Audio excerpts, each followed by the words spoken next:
On today's episode, we're going to be talking about real estate. What does it take to flip a house in this market?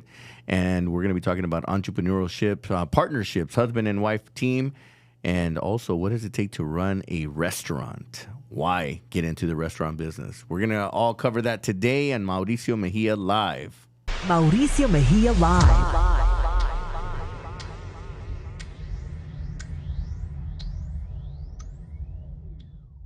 Welcome back. We are here, man. I took some time off. It felt good, but for a minute, it takes a moment to get the wheels back going. But luckily for me, I'm a natural. So here we go. We're back, and I got to welcome a good friend and fellow entrepreneur, businessman.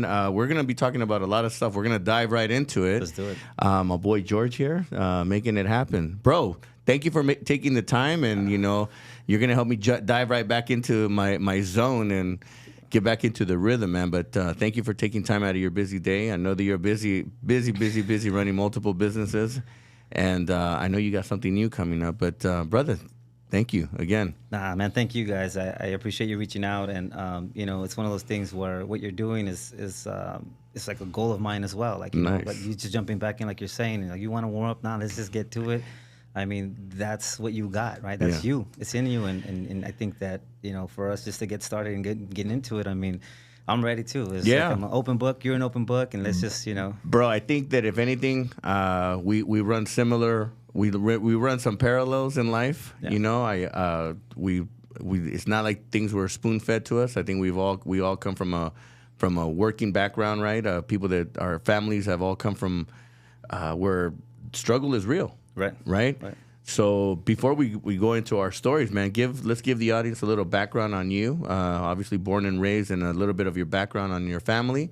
Yeah. And then that way we educate the audience, and then we dive right into it, bro, because we got a great story to share today. No doubt. Yeah. Well, my name's George Gonzalez. I'm a first generation here. My parents are from Durango, Mexico, and from Zacatecas, right? So are you born? I'm born. No, I'm born here. Yeah, I'm born in East San Jose. Yeah. Born and raised. But East side. There we go. You know what I mean? Like on Jackson. I wanted to start talking some shit earlier, but I was like, no. I gotta keep it cool with George right now. So I am real East Side though. So I know what's up, bro. I know. I lived in the East Side. I'm not from the East Side, but I know what's up. So. Yeah. I mean, that's just my background is, like you said, is hardworking families. I mean, I grew up in, dead smack King and Story, right? I went to Fisher, I went to Hubbard, Fisher, Oberfeld, right? So I think one of the biggest things is like the first thing somebody says when they say, oh, I'm from the East Side people are like that. We're at the East Side. Yeah. We're qualifying you fast. Like we're quick to jump. Like, well, who do you know? Where you at? Like what? How what do you street? move? What street? Yeah. Are you like McKee East Side? Are you King and Story? Whatever. Like so. It's the clicks, man. East Side has its own clicks. Exactly. The corners were clicks. Yeah. Exactly. And every space was somebody different, right? That's right. I was. Like I said, born and raised there with my parents. My parents are still married to this day, which is a blessing, and has helped create who I am today, just to kind of see what they've been through. But I mean, we've all, like you said, had a story of growing up not poor. I don't want to say I was poor because my dad will say he was poor, right? Not eating. Poor is a mindset, my brother. Yeah. In Mexico, brother, when they were not eating, for days, that's a different type of poor, right? So when I say I was unfortunate, I wasn't, man. We always had my both parents working. But I did go, to get Pro Wings at Payless growing up, at secondhand stores. I know what that's like. It's all good. Yeah, it's all good. You know what I mean? And it shows you like a lot of what it builds character. It builds you, right? To say, my little one doesn't know much about that, and that's my fault. But my goal is to teach her what they taught me is that like it's not all about just spending the money. It's like how do you make the money, right? So. Any brothers and sisters? I got 5 sisters, man. Damn. Yeah. So wait, you're 1 and 5. 1 and 5. Man. So there's 6 total in the family. 6 total, man. Yeah, in a 3-bedroom, 2-bath house, bro. Where are you in the pecking order of the 6? I'm in the middle. So the oldest are twins. Oh, damn. And then one older year than me. Okay. A year older than me, then me, and then two little girls. Yeah. Damn, bro. house. I know. Around 5 women, plus 5 your women. mom, 6, and it's just you and your dad. But to be honest, you would think like I'm just saying you got the women overpowering in that house. 100% bathroom rights, and just the whole 9 yards, sitting there waiting like shit, right? Like go outside, right? Yeah. But yeah, so you would think like a lot of people think I have a lot of brothers with my attitude, but again, having the sisters, I was forced to grow up, you know what I mean? And then look for my friends in my neighborhood to be my brothers, because yeah, you get tired of being around a bunch of women, right? You're like, shit. And then they dominate because they got so many of them, right? Yeah. So I can't even imagine what that was like, bro. And then you have a daughter too, right? I got 2 daughters. 2 daughters. Yeah. If I had a little one of me, shit, nah, I'm good. You know what I mean? Like I couldn't handle that. I don't know how my mom and dad did it. Like another one of me running around part 2. It's like, nah, I'm good.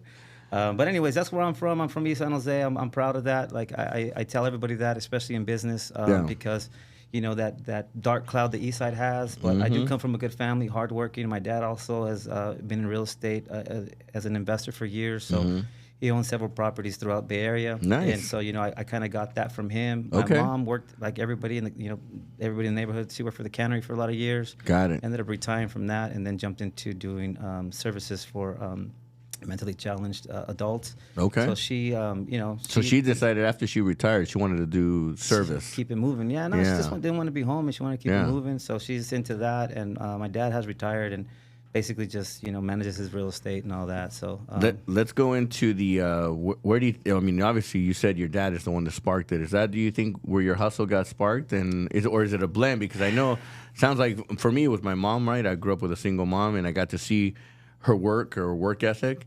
Do you feel that it?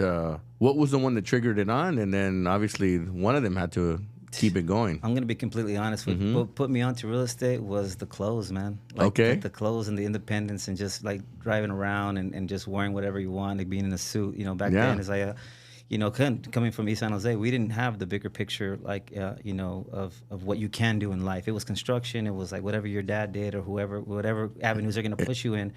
And like that's my message is kind of like, that's interesting, man. When we start pegging, right? Because I grew up in Los Angeles. I grew up in one of the barrios of LA, Highland Park, and but East LA was like, when you think about East Los Angeles, it was like, whoa, right? I mean, it's strap up, man. Exactly. LA, it's like, I mean, I'm in LA. I'm in one of the hoods. Right. But when you think of East LA, that's the scrappy. That's like where you're going there. It's scrap on. Get ready. Stay ready. Yeah, stay ready. Don't even get ready. But it's unfortunate to see how the world of society kind of pegged the East Side. And I mean, I know there's a lot of history behind that in the back. I mean, back in the days, I mean, we were. I think our parents' generation is the ones that experienced that, and then they kind of shielded us from that a little bit, and then try to build a better life for 100%. Us, or show us a better example, right? And then, but we didn't listen. No, of course not. That's the problem, is that we didn't listen when it's your parents. So it's like, you know what, if we had the social networks that are out there today, and we were able to see like, hey, this guy's hip from here and he's doing this, then you can see like, oh shit, well, I don't necessarily have to do what I'm supposed to do, or what the neighborhood wants me to do. It's kind of like, I mean, shit, I have friends of all aspects, right? Especially in the neighborhood, right? I mean, again, I grew up there. So it's like when I had this opportunity to talk about being from the East Side, it's like, I'm not a guy from the East Side, because there's some out there, and we all know that they say, oh, I'm from there, whatever, but don't know anybody, you know what I mean? I'm like from the East Side, where I fought at school, got kicked out of high school, got kicked out of continuation schools. Like, I'm that guy from the East Side, you know what I mean? And this is going to be all over the internet. You're going to get comments, and people are going to either like me or hate me. That's the way it fuck goes. it, whatever, but dude. Fuck it, you know what I mean? Like, honestly, a lot of motherfuckers that didn't like me now, I'll fuck with them now, because they're like, you know what? You were about your business then, and you're about your business now. Let bygones be bygones. Well, welcome to the club, bro. So I've been in the Bay Area now for 30 years. I moved up here in 1993, 94. Moved to San Francisco first. But I loved San Jose. San Jose just reminded me of LA. So it was like little LA to me. Man, I love San Jose. San Jose is home for me now. I was young enough still that I was able to build some friends. I mean, 18, 19, 20 years old in San Jose. I'm still young. Bro, I remember you driving that trailer with the Boss Entertainment back in the days. Like, you know what I'm saying? It's not like I don't know, where you've been at. Like, I've seen it at Hollywood Junction and, the ball. Like, I mean, I remember that. Like, the old Studio 47, Studio Tropicana. Yeah, you know what I mean? So it's like, I know that when you came and you guys formed your entertainment company. And oh, no, I formed a gang, bro. An entertainment gang. It was Boss Entertainment. To this day, 30 years later, I still got my bracelet with the boss embedded in it. I'm not mad at that. And and I mean, it was crazy. We jumped you in if you wanted to be part of Boston Entertainment. That's the way it goes. You know what I mean? Like, be about it. That's the truth. I mean, that's what we did, right? Because that was the street mentality that we had. And I'm not even mad at that, to be honest, because these days, there's some motherfuckers. I wish I would have jumped into my circle. You know what I mean? So that I could have jumped them out. But now you can't even play that card. Some people need to be jumped into the circle, bro. You know, I never thought of it that way, but I bring think, it back. Yeah, it was the truth, man. I think that because I had at one point it was like 30 motherfuckers that were rolling with me. And I was like, if you're down for me, if you're down for the crew, then you gotta be about it. You gotta be about it. And you literally that's the LA shit right there. You know what I mean? That's the LA shit right there. I'll tell a quick story. We used to do it inside of the Tropicana. We used to clear out we'd come in at late at night and we'd raid the refrigerator. Everyone start drinking beer because they never took inventory of that. So we would start and then we'd turn on the club lights and we put them in the center of the. You guys did it in style. Oh yeah, shit. No, we did it. We put the lights in the center of the dance floor. All right, motherfucker, who's first? So I would have put a fucking corrido on. I would have been about the business in the center, bro. I'd have been like, fucking crank it up. And that's how it happened. I mean, if we think about that era that we grew up on, what were we watching? Scarface, Godfather, Goodfellas, Boys in the Hood, Menace to Society. We're watching all the street stuff, right. And we're that's our education, right? On top of living out in the streets and seeing the stuff, just became a part of our lives, and man. It was normal, It was cool, and it was fucking cool. Like, I know people that haven't watched these movies until like they got into an adult, and I'm like, where the fuck have you been? Yeah. However, I wish I would have been raised that way. You know what I mean? Yes and no, man. Actually, fuck that. I like the way that I have no regrets the way I got raised.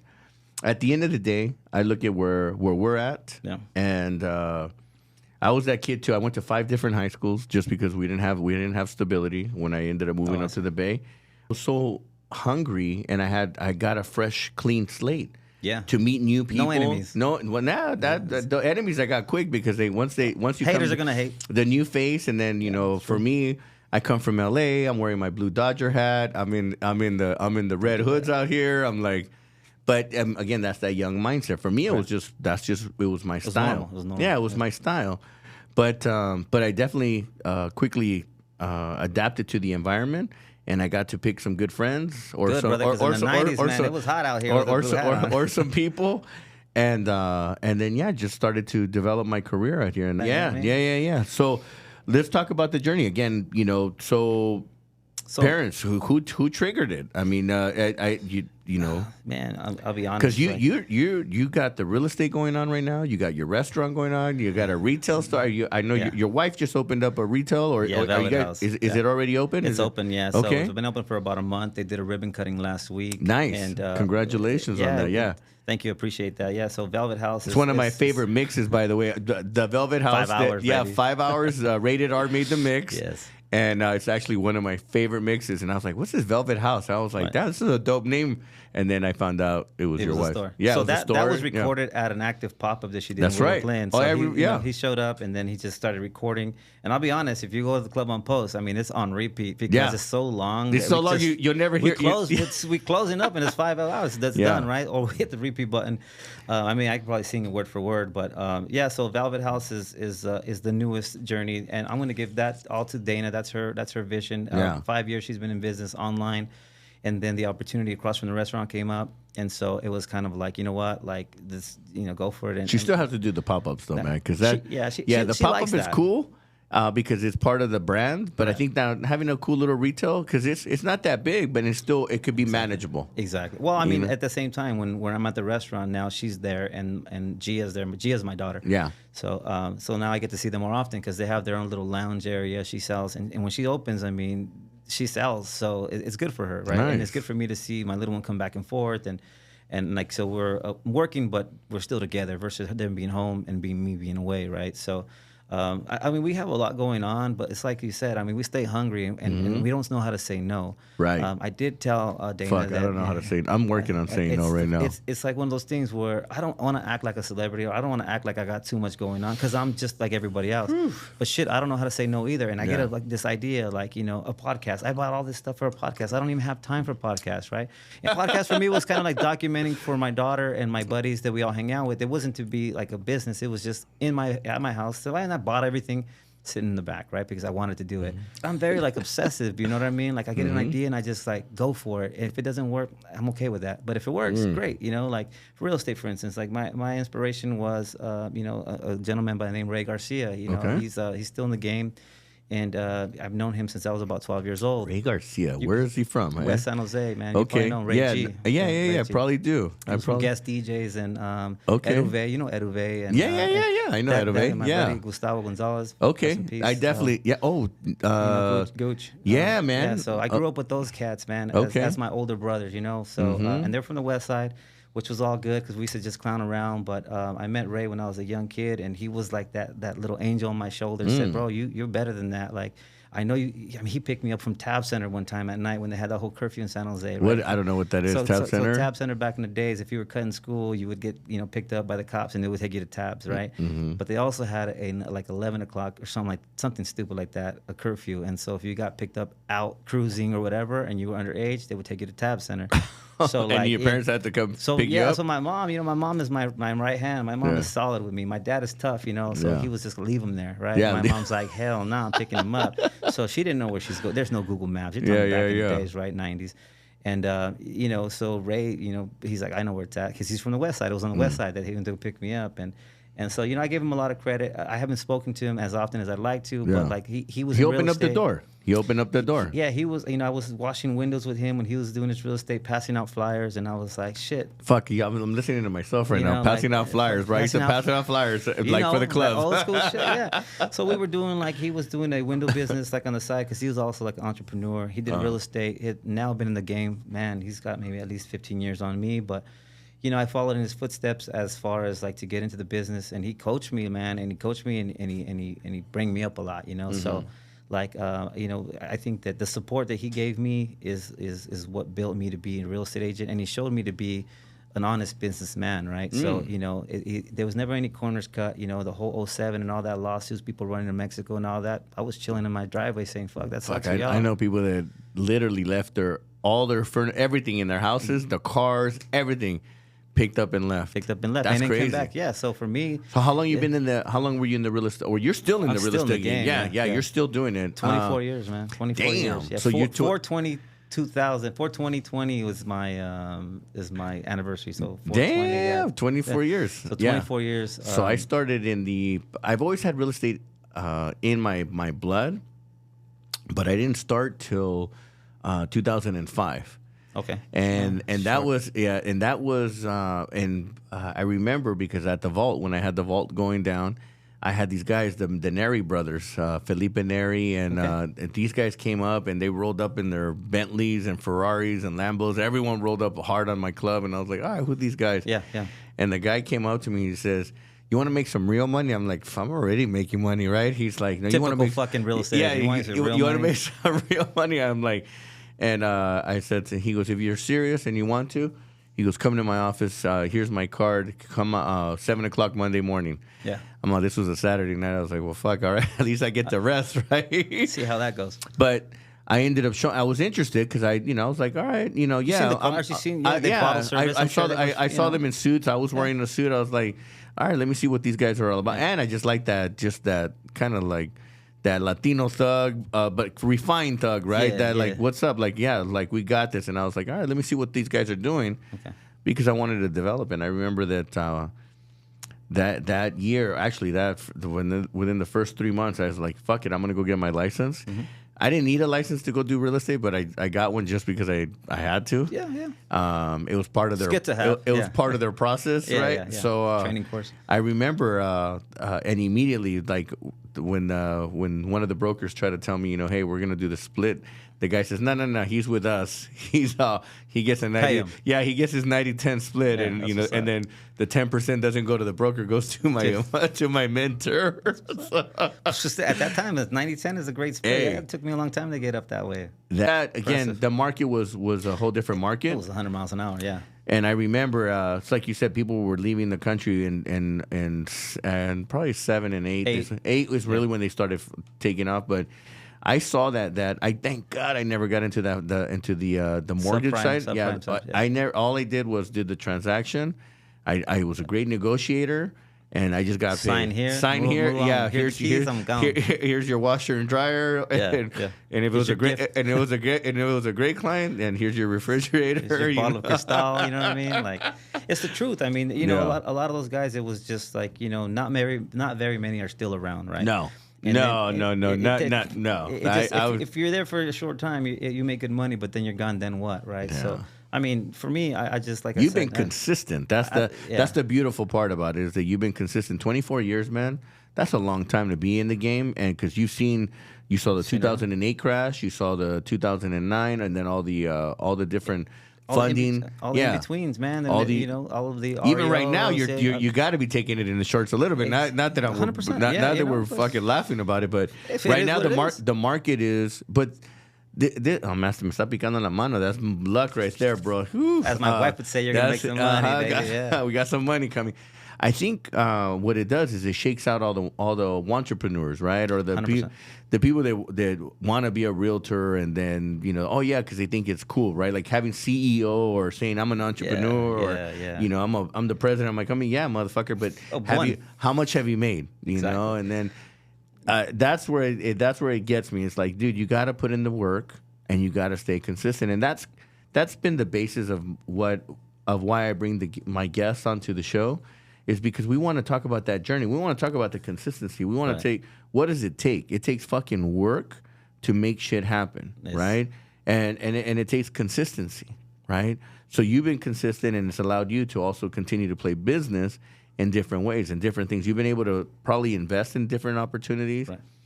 I mean, bro, a restaurant business, that's probably one of the most hardest things to get into. Jesus. Not hardest things to get into. It's the hardest thing to maintain. Maintain. But it's also rewarding in other ways. I mean, I remember the club business for me was rewarding when I saw everyone smiling, having 100%. A good time, drinking. Yeah, you walk in and you hear the music and people laughing and talking. That's why we named it the Club on Post, right? It's like a club of people. You feel me? Like, so that was part of the whole attraction. I remember when I first saw the building, I didn't even know it was yours. I remember I said Club on Post. I'm like, and then there's a white building. It looks like, damn, this is a club or something. Like, what's going on? What's going on? And the windows were papered up. Yeah. So I was like, oh, somebody's doing some shit in here. And you normally have your hand in all of that. Yeah, so you're like, who the fuck is this? So who came into my downtown, right? I was like, why is this all boarded up? I don't know about it. I'm like, nobody called me to ask for permission around here. What's up? And then when you from LA, dog. Sound home's mine, homie. You know what I mean? Like, let's keep it real. You know what I'm saying? I remember, and then when we saw each other, I remember I went there for dinner, and I was like, "Fuck!" I mean, I ordered the steak. We had a couple of other appetizers, and then when I saw, I was like, "Wait a minute, I know this guy," because we hadn't seen each other for a long time. Yeah, years. Yeah. And I remember, I'm like, and I'm sitting, I'm like, wait, I know this guy, and I think I was with somebody, I don't remember. Yeah, you were with a buddy of yours. Yeah. Yeah. Actually, I think I was with Zach. We were just trying out restaurants. I'm like, fuck, let's go to this. He's like, let's go to this post on the Club on Post, and I was like, all right, let's go. I'm like, yeah, let's go find out who's over there. Right. What's going on? Yeah. But no, man, it was for what you've done. How many years now you've been there? We just 1 year on the 15th, so it just last week was our 1 year anniversary. Wow. Yeah. It feels like you've been there longer. Well, the reason why I got into this business, it was let's get there, so we can get the bigger picture, right? Like you said, it's a lot of work and it is. So I've been in real estate for so long, and I've also managed real estate. So, managing in the business of selling and buying and investing, doing flips, right? Mm-hmm. That was like my passion. I wanted to do that. That was like before the TV shows. Like I've been doing flips for the past probably 8 years now.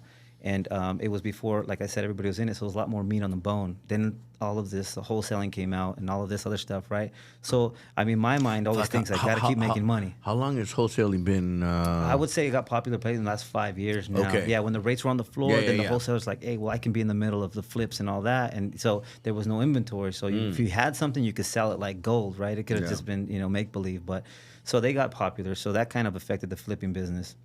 And then the rates started increasing, and then the material and labor started increasing. So I was making the same amount on some transactions that I would have just by flipping and just selling it, right? So my mind is always working on, like, I hate to say that I'm like money driven because I'm not, but I like to. You are money driven. That's why we're doing it. We're not doing this for fucking shits and giggles, bro. Well, We're doing it to make money, but to also have a better life. To have a better life. And to provide a better life for our families. Exactly. That's very well put. Yeah. So it's about the money, but not for me to have the money like when I was younger.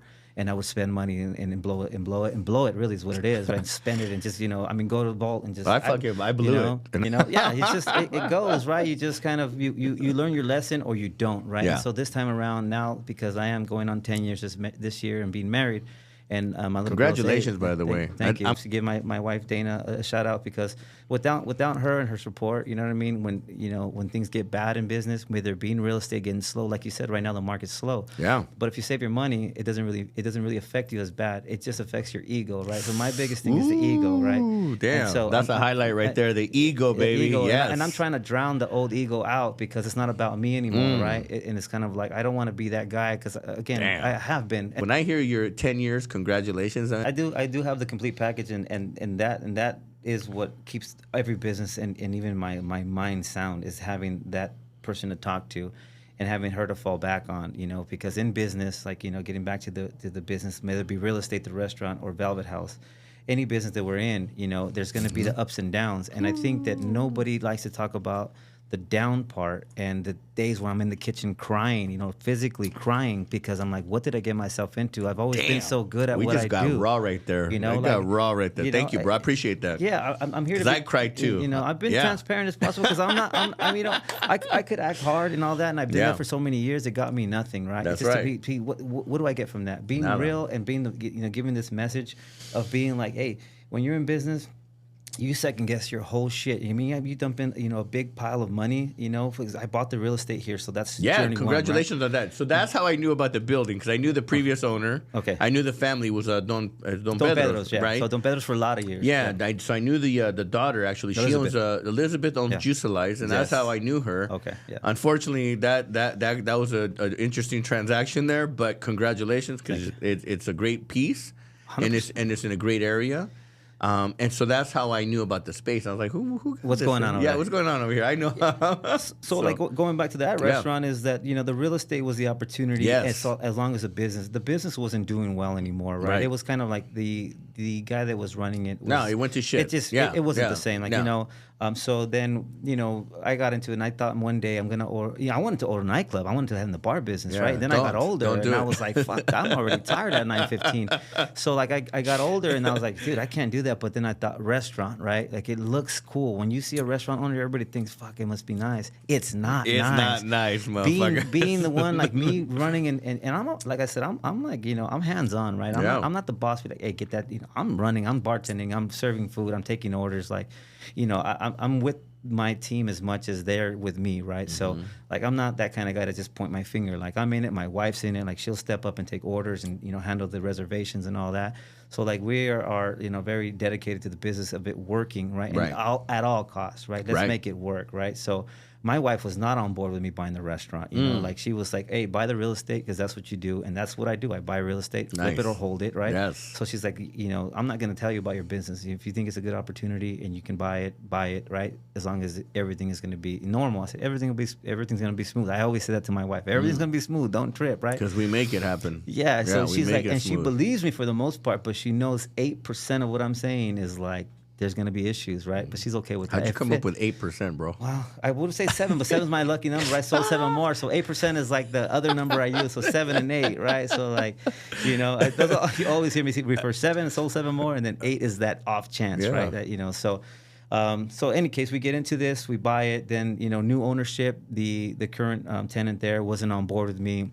Had been, kind of pushing his weight around for a long time. Oh, a long time. He was definitely not a good tenant for that property. You know the story, right? So not to bash anybody, but it is what it is. You know what I mean? So then, he meets this guy again thinking, everybody thinks that I'm some kid from like Almaden Valley, bro, and I come like my mom and dad type shit. Because you look like a white chicken, bro. Right? You know what I mean? White chicken, cabrón. Then I start, and I'll flip the script and start talking Spanish and shit. And I got that fucking gangster Spanish, you know what I mean? Like I can chop up some shit, Like I'm just as lethal with English and I know Spanish. Mira, güey, ¿te mueves o te muevo, cabrón? Así. 100%, bro. I got you, bro. I said, there's no like in between. And then actually Dana was with me that day, and I said, listen, you guys are kind of taking advantage for the last couple of years. I'm going to give you the opportunity. I'm going to help you guys grow. I even offered to buy them a liquor license. Like, this is facts, right? So I say, you know what? I'll help you grow because if you guys are doing well, I'm getting paid. That's right. That's all I'm worried about. Yeah.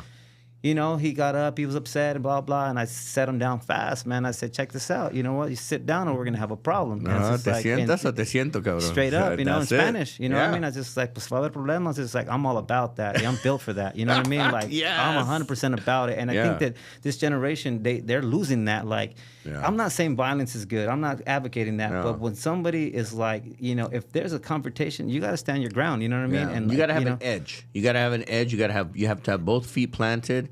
And you got to put your foot down. Exactly. And Don't step on me or try to flex or whatever. I'm just like, hey, bro, slow down because I'm about it too. If you want to, and you know, 98% of times is they're not really with it. You know what I mean? And I am. You know, and I don't want to be, but I'm just kind of like, hey, if it's gonna get that bad, it's gonna get bad, and fuck it. You know what I mean? Ya que.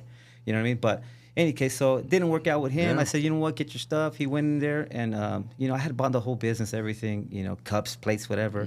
So his like vengeance plan was like, I'm gonna go one Wednesday and I'm just gonna take everything. Coffee man, he did me a fucking favor, man. I was just like, I pull up, and he's there, and he has everything kind of gone, right? Coffee machines and all this, you know. And I just laughed, right? And he was like, he thought he was stepping on me somehow, like to And there was tables and bar stools left, and a couple of stupid little things in the kitchen. And I own a trailer. Well, I flip construction, so I bring my team, my demo guys.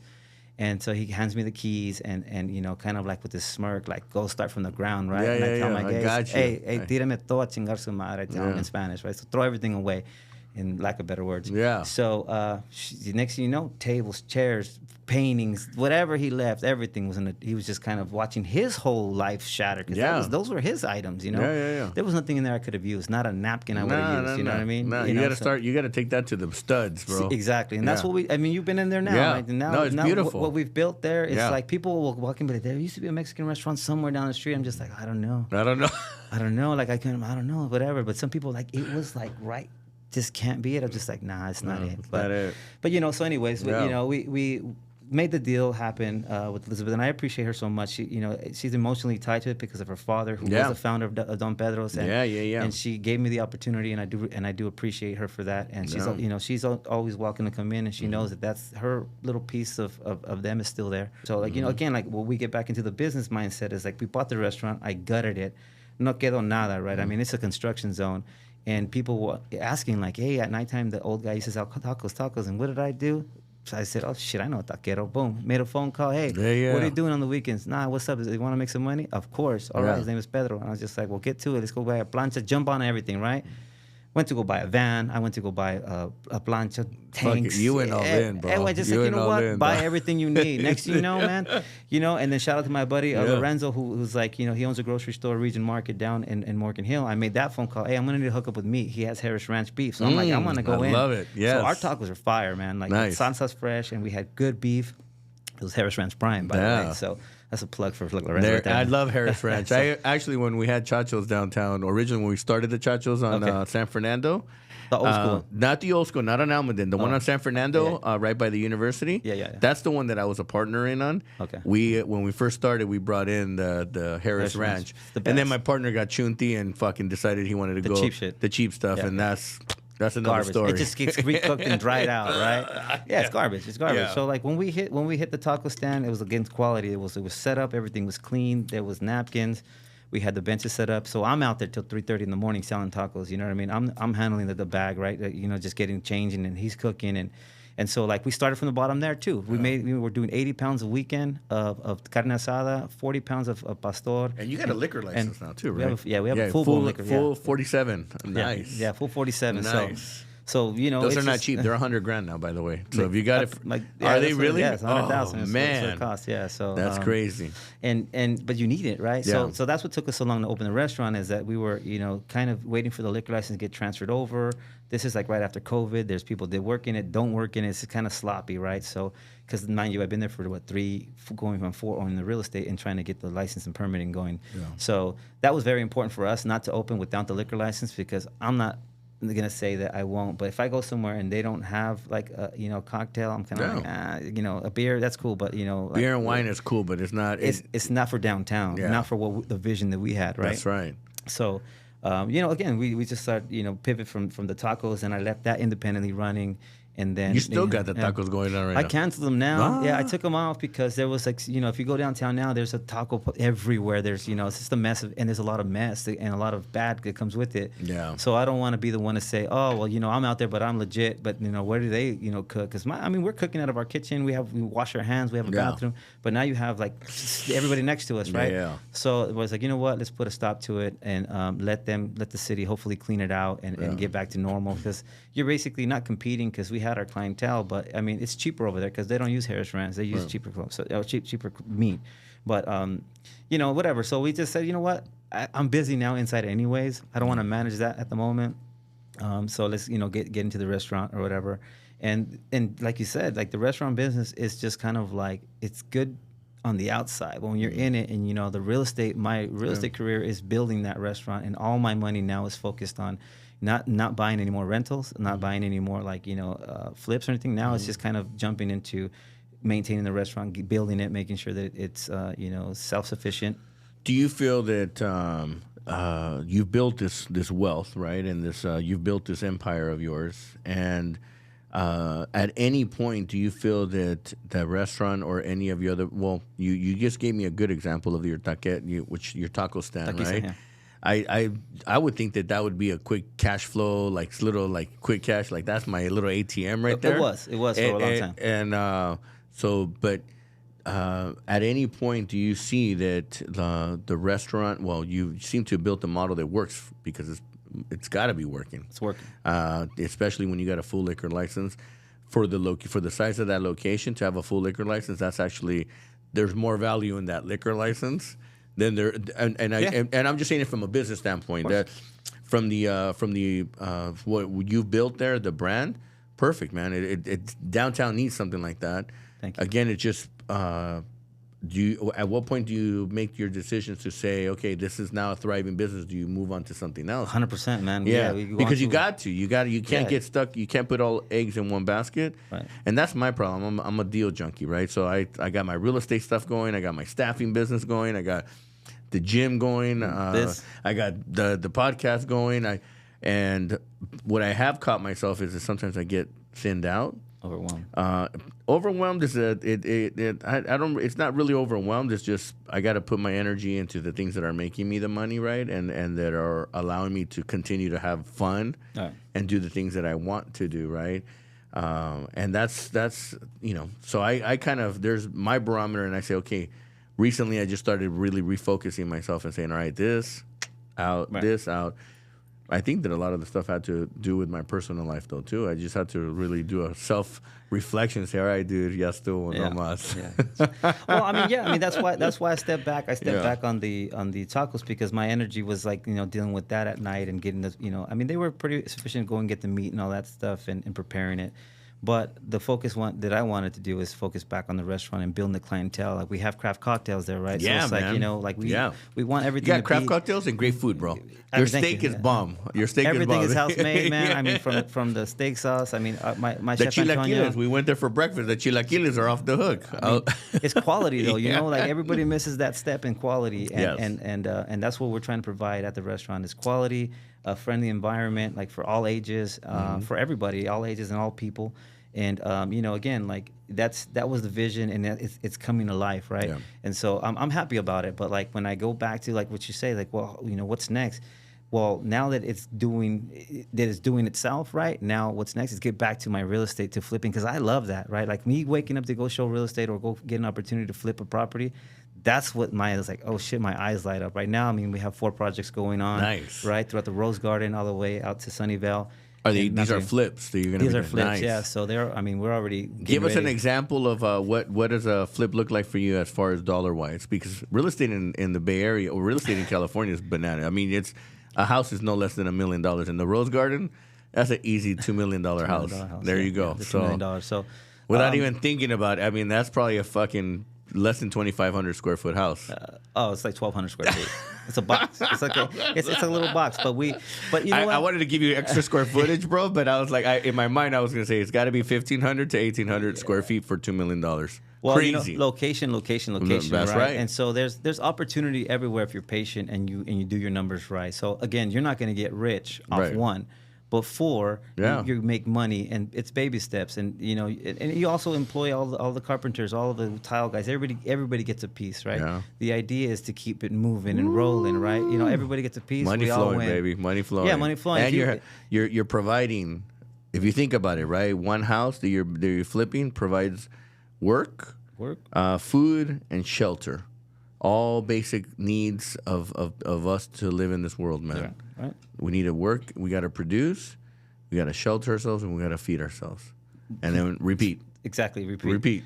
Yeah, and like you said earlier, like you're in a place where you want to give more. Like I consider myself a very giving person now, right?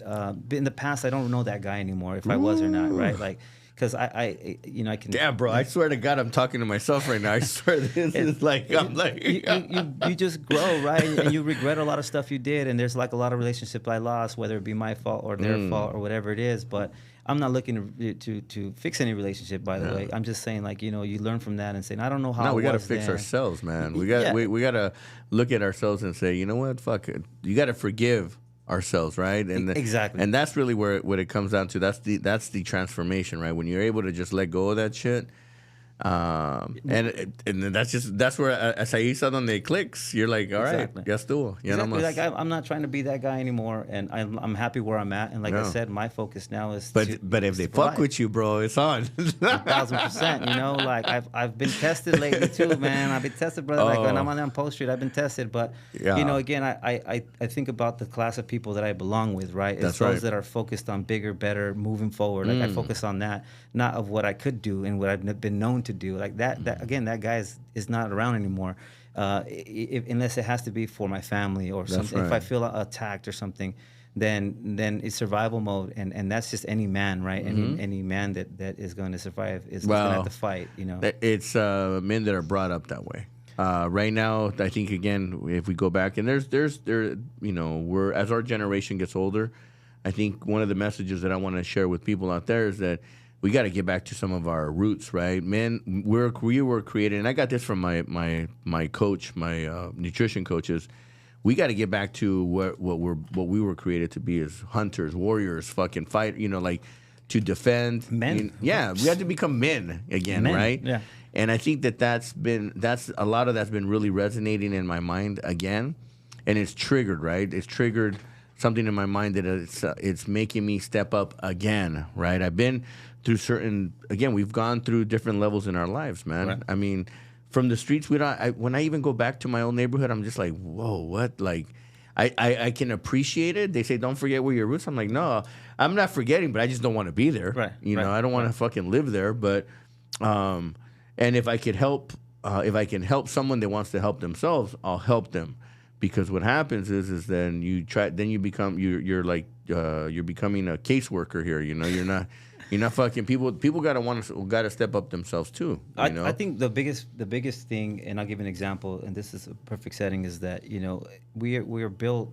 Our generation was built never to ask for a favor or like de la vergüenza to approach somebody with a question because you don't want to feel dumb or be belittled, right? And that's because growing up you were belittled by the guy that you looked up to or had a question, and then they made it, and then they're dickheads now, right? So we're programmed to be like, I'm not gonna ask him for shit. Like I don't need nothing from nobody, right? But that small mind has taken away so much because I could have asked a question, and especially getting into the restaurant. Yeah. Ask for help. Ask for help. I mean, speaking right. of Raul, right, of Rated R, like he's the one said, hey, I know Adolfo Mescal, I know John from Luna. He connected me with them, and Sam Ramirez, Sam, right? So and like I know them, right? And I've been there to their places. I've known Sam since back in the day. But I didn't have the courage, I should say, to approach him with somebody like off the wall. Like I know you, but I don't know you like that, Yeah. So and he's been great. He's he's a good coach, a good mentor on that because he knows it, right? Nice. So like now I don't feel bad necessarily texting him. Yeah. Because he's helpful, Adolfo as well. Like those two guys have been in the game and they're very helpful. They want to see me succeed, right? And they're not hating, right? Like that San Jose cloud of haters, right? Yeah. That we need to grow out of that too. And I hate to say I'm San Jose all day, but I feel like the San Jose also has a little bit of like, if you're doing okay, you're a dickhead, or he thinks you're all like, I don't think I'm all that, bro. That's a global problem, bro. Yeah. It's not just in San Jose. So. Yeah, maybe so. Listen, man. We're gonna get hated on from anybody that watches this that's not even from here. They're, hey, what's up?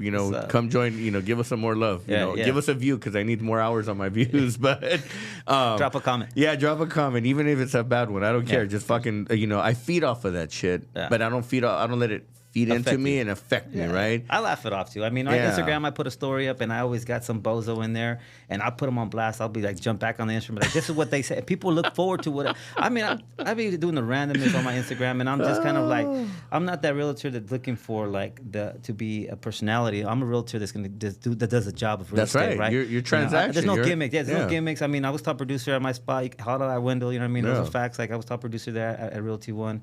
And that's my focus, is doing my business and doing it right. When I see the agents out there dancing and all that, and they're getting all these views and all this, and I'm like, how many deals are you closing, bro? Because if I'm at an executive at Google and I see you playing a persona of some clown, like, am I gonna show you my financials? You know what I mean? Yeah. Or then you're gonna see me, right, and be like, well, this guy's for real. He's not, these are A, B, and C. Yeah. So I stick to my lane. I don't look for more followers and all that. I'm good at what I do. To me, I want to be the best me, not the best agent. You know what I mean? Yeah. If you guys can be the best number one, well, I'm the best me, and working on being a better me. That's it. You know what I mean? So going back to the because we never finished the transaction. Let's say for a $2 million home, right? Okay. You fix it up.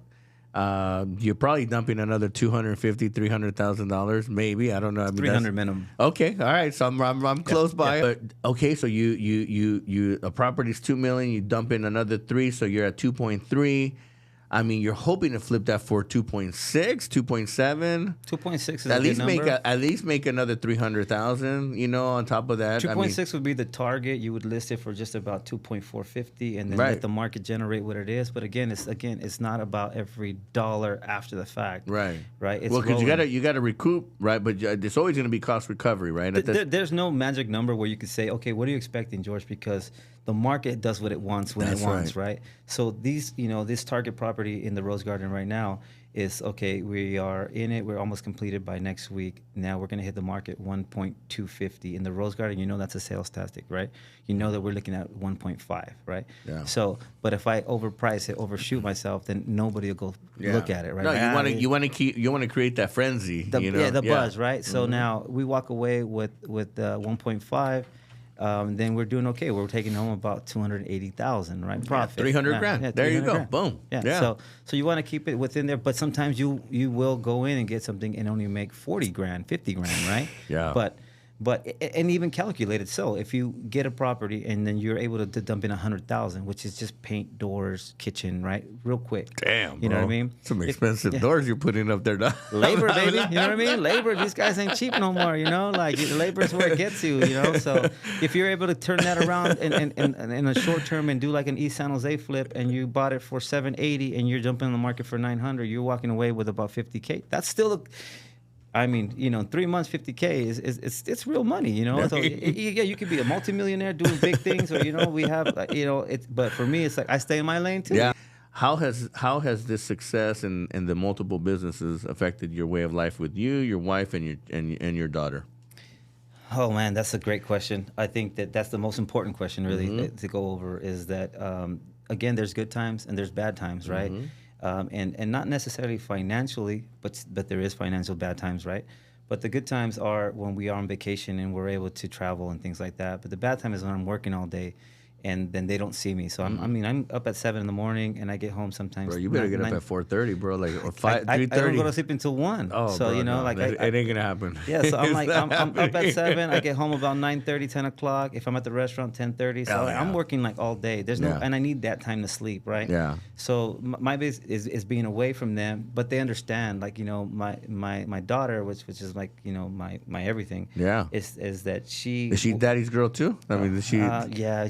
She likes to be more Dana, but with me, she's like still my little girl. Yeah, right? yeah. But if she sees the restaurant busy and she's there, she'll tell me, "Hey, Daddy, I prayed for this." Oh, damn, bro. Yeah, all right, so, yeah. So like that's solid. When she realizes that I'm pushing to get this done, and she tells like my wife, hey, my dad's gonna be happy because the restaurant was busy today, right? She doesn't understand the real estate and all that. She just knows dad, tells the construction busy guys means happy. Yeah, exactly. Busy means happy. All right, keep it moving, right? So she knows like, hey, my dad's gonna be really happy because I prayed for this, right? Nice. It's like, damn. So she knows that this hustle's real, right? So like. But they understand if I'm working, they know because I explained to her, hey, I'm sorry I couldn't, do this, but I do take her to school every day, and then my wife picks her up, right? Nice. So my thing is I drop you off, mom picks you up, and so every little time I get to home, even if it's 20 minutes, I'll run home, chill with her for a few minutes, and then go back at it, right? So because I control my schedule for the most part, but being there with them is tough sometimes, especially with now so many projects that are happening now. They know, and I prepared Dana for this. I said, listen. I know that I spent a lot of time at the restaurant the last year. I was just like, but I need to get back to real estate because I have a lot of opportunity right now. Well, you need to get ready because the market's going to shift. Yeah. That's the other part. 100%. That because you've been along in the game enough, and for us, and that's what we're I shared with you earlier. We're preparing. We're shifting. Because we're getting ready for the shift. It's happening. Matter what. It's happening right now. This week was and we won't get into politics because we'll spend another 2 hours on that bullshit. It's shifting, and what we need to start preparing is that no matter what happens in this political arena, we're gonna come out okay and even great.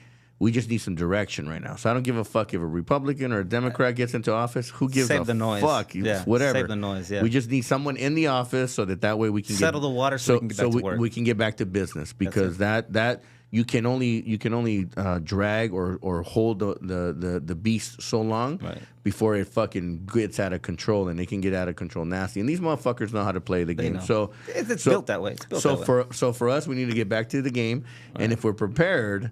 Right now, it's like you're running in the mud to the waist deep, but it's going to start drying up, and you're going to start running faster and faster because the market's going to shift. So I tell people, I'm like, get ready, and I've been saying this for a while. Get ready because after this year, 2025 is going to be fucking amazing. In the Bay Area, it's going to be even bigger because 2025 is there's a lot of momentum happening.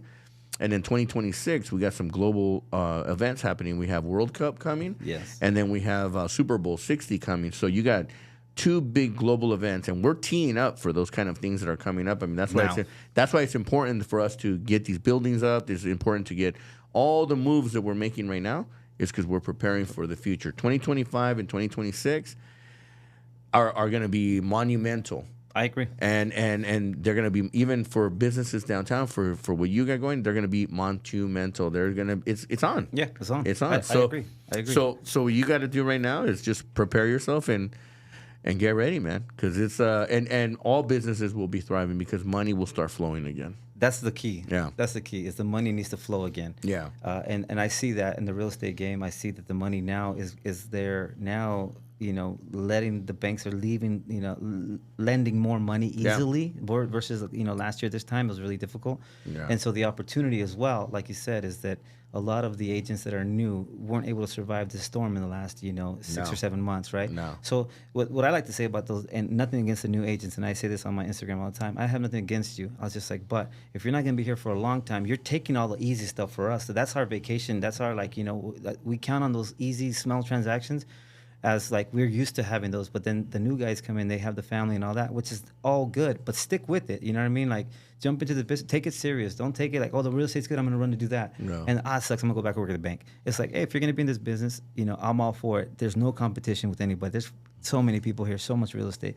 So stick with it, though. Don't come and take the easy stuff and then walk away and be like, it didn't work out. It does work out, but just stick to it. You got to stay consistent, right? Yeah. So, that's my thing, is consistent, and I'm now pivoting back into, doing the real estate and the flips because there's opportunity again, and I need to, stack. I need to stack money. And then, like you said, after the restaurant, maybe I franchise. Maybe I open another one, or maybe I just, dump some money into some units and just kind of chill for a little bit too, right? But it's always to keep it moving, right? And I think that now with having the restaurant and Velvet House right across from each other, we have that little vibe that you're talking about. The San Jose needs. I mean, I'm not going to toot my own horn, but when people walk into the restaurant, they literally say these words. They say, man, I feel like I'm out of town. I don't feel like I'm in San Jose. I don't feel like I'm in San Jose. Yeah, because we didn't replicate nothing. You know, it's minimalist, as you could see. Right? Everything is tasteful. Simple. It's simple. Yeah. Food is great. We have a full-blown chef in the back, not cooks. So like everything we do, we just strive to be the best at that, what we're doing. You know, Dana's style is I mean, she's got that. That's her thing. She can style anything.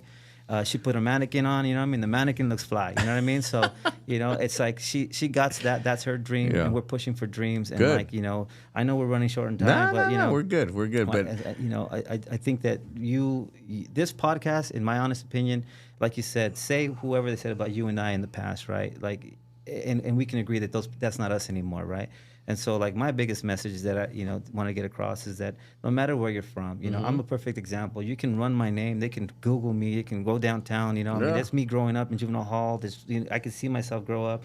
I've been, you know, Elmwood. You know, I've been through all that what I thought was cool. Craziness, yeah, what I thought was like normal for me, right? And then that's crazy. And now I've also sat with big chairs, you know, and big people and making big moves. Yeah. And like I'm the same guy on the streets that I can be the same guy in the boardroom, right? I adapt to where I'm at, but. Yeah. For all the youth out there that's getting, you know, driven into the wrong path, just because your cousins are that way or whatever, and you have that small doubt in you, you don't have to be that. You could be cool with them. I mean, I have friends that my best friend is away right now, and you know, and not because you know he's a bad guy or whatever, but the opportunities are different, right? And you know. That doesn't mean that I'm like him exactly, but we're one and the same. But he, you know, we all make mistakes, right? We love people from a distance, and we man, it's just one of those things, man. It's a tough one, but it's as we progress and evolve in our lives, we start shedding, right? Like, and that's another whole thing. We'll go deep. We can go deep into. I mean, life is a cycle, right? And I think that. As we've gotten older and wiser, right, we're not making the decisions that we used to make in the past. 100%. That's well put. So I think that as we move forward, and as you're moving forward in this journey, there's a lot of things that we got to be grateful for. We're blessed. We're blessed human beings that we're still alive, especially when you look back and you're like, damn, I'm surprised that I'm even still here. Yeah. And at the end of the day, man, we just got to keep thriving. Lastly, we just got to be patient. You know, patience, and that's a hard one because we want everything now or yesterday. Yeah. But patience is definitely something that I've learned, and you know, hey, it is what it is, man. But no, man, thank you so much, man, for making the time for being here. And again, when you think about you got a daughter at home that's you got limited time, your wife that needs attention to it, and the businesses that need attention to come out and definitely share your story. Yeah. I'm looking forward to sharing it with everybody, man. We're gonna have to see what the East San Jose has to say about you. They're gonna be like, "You're with Mauricio? What?" I'm like, "It's gonna go down. Watch, trust me, the phone's about to blow up right now." They're gonna be like, "What?" But honestly, fuck that guy, Mauricio. You're hanging out with Mauricio? What? No, I'm kidding. They're gonna say, "Hey, fuck chanclas too. Hey, what you doing over there with chanclas?" You know what I mean? Like, you're gonna get it from all aspects of everywhere, bro. Hey, but at the end of the day, we're grown men. We're businessmen now. We see life with a different lens. And I'm excited. I'm glad that we made this thing happen. We talked about it, and we're here. And I'm looking forward to continuing to support your journey. Thank you. And definitely, you're in my hood right now, downtown San Jose. Like a whole mile. By the way, are you in San Jose, or what area do you live in? Okay, still in San Jose. All right. In the mountains now, right? There you go. I'm on the foothill right now. I'm gonna have to come and visit so I can see the view, bro. I'm on the bottom of the foot, bro. But I'm still on the east side, though. You're still in the foothill, bro. Nobody needs to know where in the foothill. Like, yeah, I live in the foothill, bro. Yeah. So, anyway, again, my brother, thank you so much for being here. And I look forward again to supporting your journey, and I wish you nothing but love and success, bro. From one Latino to another, hey, we gotta represent, and we gotta show a lot of other people that if we can do it, they can do it too, bro. And if they need support, reach out to me on the restaurant if I could help out. If they need support on the real estate, hit me up. Perfect. I'm an open book, man. I'm here to help out. Let's make that happen too. And then if you guys need some shopping, go to Velvet House. Velvet House. You hungry? Go to the club. You want to do some shopping? Go to Velvet House. You want to buy a house? Get at your boy. There you go, man. So all right, we're gonna wrap it up. Thank you again, Mauricio Mejia Live. We're back. Mauricio Mejia Live.